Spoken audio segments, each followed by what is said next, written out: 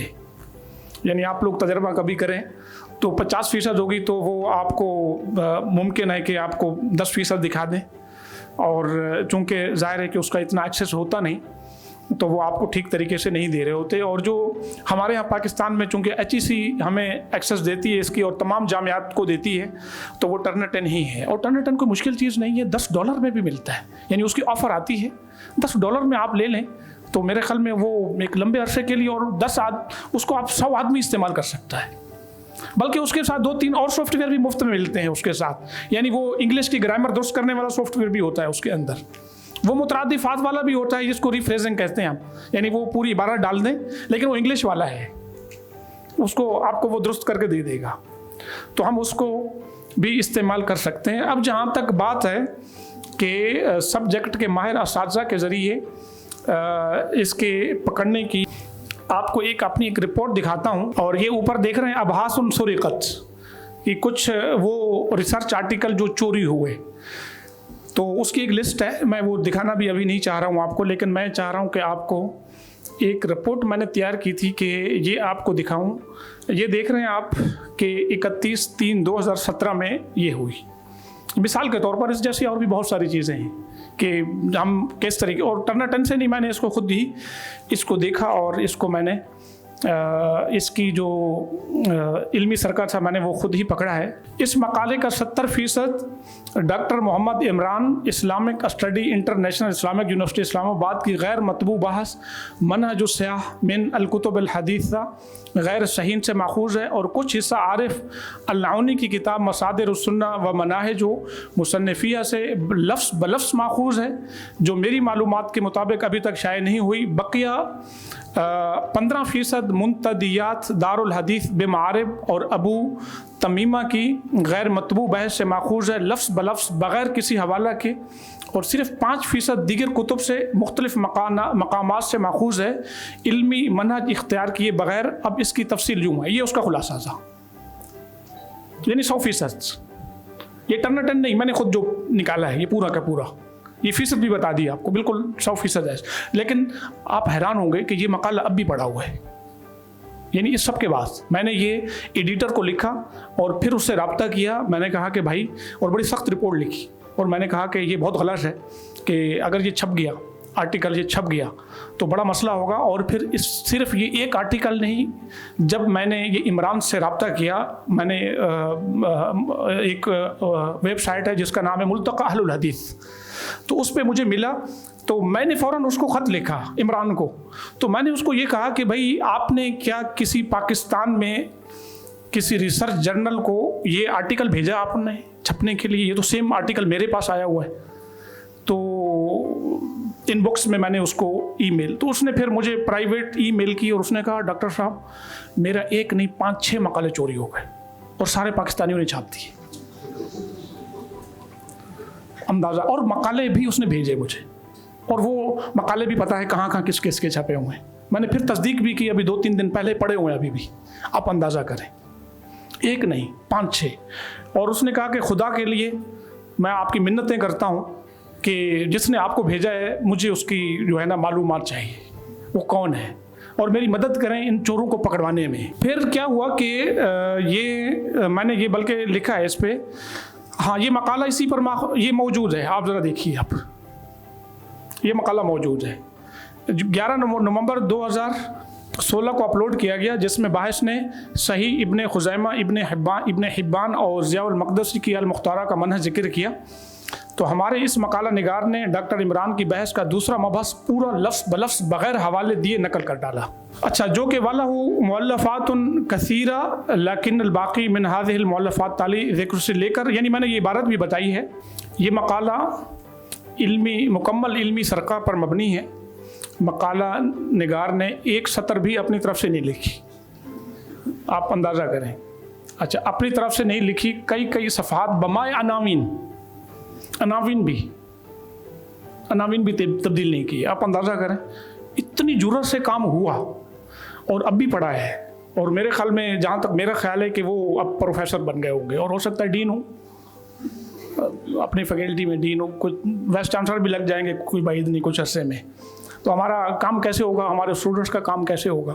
یہ ایک مثال دے رہا ہوں, ہمارے پاس اس طرح کی 10-20 مثالیں موجود ہیں, یعنی پورے کے پورے آرٹیکل, پوری کی پوری عبارتیں.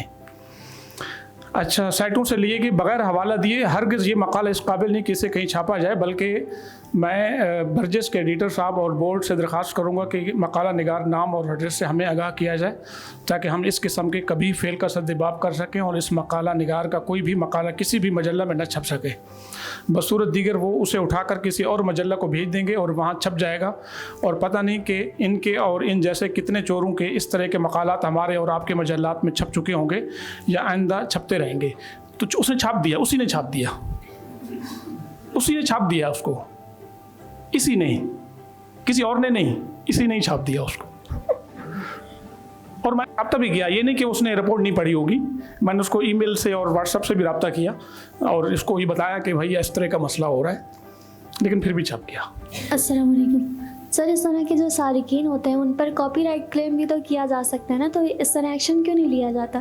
اچھا, میں آپ کا جواب یوں دوں. ہمارے ایک ڈاکٹر سے, ڈاکٹر محمد خیر ہیکل, بہت بڑے مفکر سے, اور انہوں نے کام کیا تھا, اپنا پی ایچ ڈی کا کام تھا. اس طرح کے جرأت والے لوگ بڑے ہمیں کم ملتے ہیں دمشق میں, اور پھر حکومت کی پابندی لگ گئی تھی اور جامعہ دمشق سے ان کو نکال دیا گیا تھا, لیکن اس کے بعد بھی وہ یعنی انہوں نے کوئی تبدیلی نہیں کی تھی اپنے کام. تو ایک دفعہ وہ کہنے لگے, کیونکہ ہم پاکستانی تھے, ہم ان کے پاس پڑھتے رہے اور ریسرچ میتھڈولوجی زیادہ تر میں نے ان سے پڑھی تھی, تو کہنے لگے کہ تم جو پاکستانی لوگ ہو نا, تو یہ کتابیں اور چیزیں بڑے چوری کرتے ہو. تو میں نے کہا کیسے؟ تو کہنے لگے کہ وہ جو میری کتاب ہے نا, جو تھیسس ہے میرا پی ایچ ڈی کا, تو مجھے پتہ چلا کہ پاکستان نے کسی نے اس کا ترجمہ کر دیا اور مجھ سے پوچھا بھی نہیں اور ترجمہ ہو گیا. تو ہم نے اس کو جواب دیا کہ بڑی خوشی کی بات ہے اور بڑی اچھی بات ہے کہ آپ کے نام سے ہی چھپا ہے نا, تو بس آپ کے نام سے ہی چھپا ہے تو بس کافی ہے اتنا. تو ہمارے یہاں کتابیں پاکستان میں اتنی, وہاں سے کتاب چھپتی ہے اور یہاں پہ چھپ جاتی ہے فوراً. پاکستان میں, کوئٹہ میں, پشاور میں بالکل فوراً چھپ جاتی ہے, کوئی پوچھتا نہیں. اور بڑی بڑی کتابیں چھپی ہوئی ہیں, کوئی نہیں پوچھتا. ہمارے یہاں قانون کہاں ہے, اور قانون کہاں ہے کہ کاپی رائٹ کا جو قانون ہے وہ ہم سے کوئی پوچھے گا, کچھ بھی نہیں ہوتا ہے. آئیڈیا اگر آپ کا نہیں ہے اور تھوڑی سی تبدیلی کر کے اگر آپ نے لکھا ہے تو اس پہ بھی حوالہ دینا ضروری ہے. ہاں, تو ہمارا جو زیادہ تر تعلق تو نصوص سے ہے, یعنی کہ اور فہم نصوص تو نارمل ایک لیول کا ہوتا ہے, یعنی کہ آہنگی ہوتی. تو اس میں جو ہے وہ پھر تو ایک ہی صفحے میں 15 حوالے آ رہے ہوں گے, یعنی کہ آئیڈیا تو کوئی بات نہیں. حوالوں کی کثرت سے کوئی مسئلہ نہیں ہوتا اور نہ ہی اس کی کوئی فضیلت ہے اصل میں. یعنی بعض لوگ یہ سمجھتے ہیں کہ بہت زیادہ مصادر اور مراجع اور حوالہ جات آ گئے تو مطلب بہت عمدہ کام ہو گیا, جو عمدہ کام بھی نہیں. لیکن اگر اس کے مصادر اور مراجع کثرت سے ہو گئے تو تب بھی کوئی مسئلہ نہیں, لیکن آپ کی جو عبارات ہیں وہ آپ کے اپنے الفاظ میں ہونی چاہیے. اور اگر آپ نے کاپی کر دی نا تو پھر وہ آپ کو ٹرن نہیں چھوڑے گا اصل میں, وہ پھر پکڑ میں آئیں گے آپ. اور ہونا بھی نہیں چاہیے, ظاہر ہے پھر آپ کا کام نہیں ہوا نا. جیسے میں نے آپ کو بتایا نا, جو ہمارے لوگ کر رہے ہیں کہ اس نے کہا اور اس نے فرمایا اور اس نے یہ کہا اور اس نے یہ کہا, تو کام تو ہمارا ایسا ہی ہوتا ہے. تو آپ کا اپنا کام کتنا ہے؟ تو ہمارے اسلامیات کے لوگوں کا زیادہ تر جو اس ٹائپ کا کام ہوتا ہے, تو اپنا کام نہیں ہوتا پھر. تو اس لیے اس کو کیا کریں, اپنے الفاظ میں تبدیل کریں اور کچھ آپ کی اس کے اوپر تبصرہ بھی ہونا چاہیے. ہم کہتے ہیں کہ کوئی اقتباس نہیں ہونا چاہیے, مگر یہ کہ اس کے شروع میں اور اس کے آخر میں, شروع میں تمہید ہو کہ آپ یہ کیوں لا رہے ہیں, اور آخر میں اس کے بارے میں کچھ آپ کی رائے ہو. آپ اس سے اتفاق کرتے ہیں, آپ اس سے اختلاف کرتے ہیں, آپ اس کی تائید کرتے ہیں, آپ کیا ہے اس کے کیوں لائے ہیں آپ.